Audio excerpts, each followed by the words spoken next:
Sợ kỳ nhuê làm gió má lê Giê-xu bờ clay thòi nó hơ ta đăng lên bờ tráng bên bờ ngol in giờ ngâm in bên mờ nát bắn mắt in chi tờ mật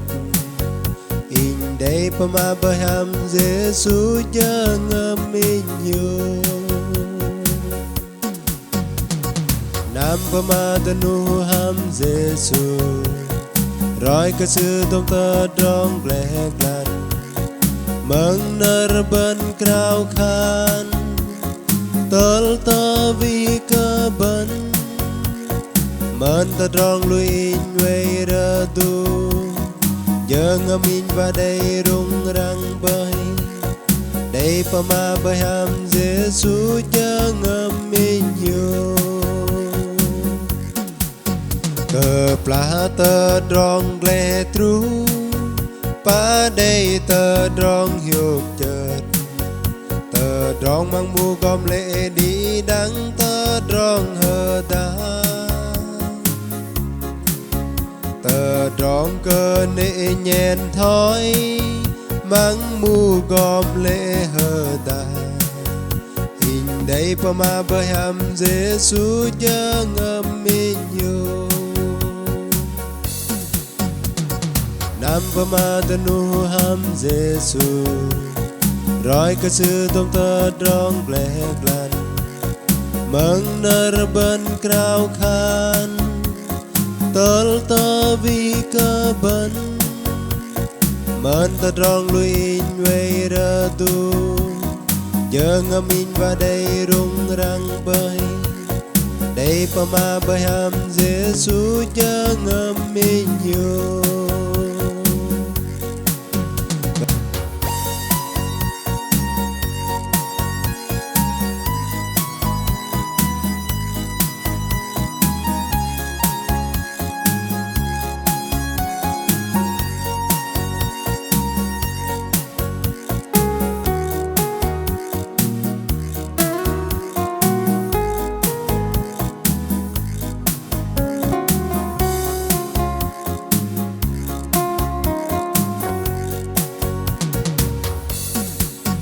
ta đây tơ trong ly hiếc sớ ngon giang cơ nề bờm Giê-xu bol giọt lăng quê dê tơ cung mình liên lang hàm tơ trong in krau khan sư gô bắt in bờ hay in đây pa ma bơi ham Giê-xu chớ ngâm in nhiều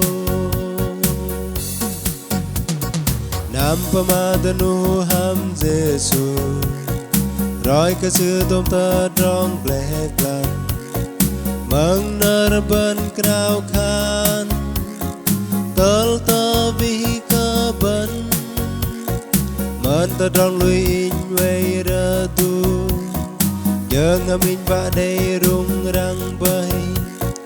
đây pa ma bơi ham Giê-xu chớ ngâm in nhiều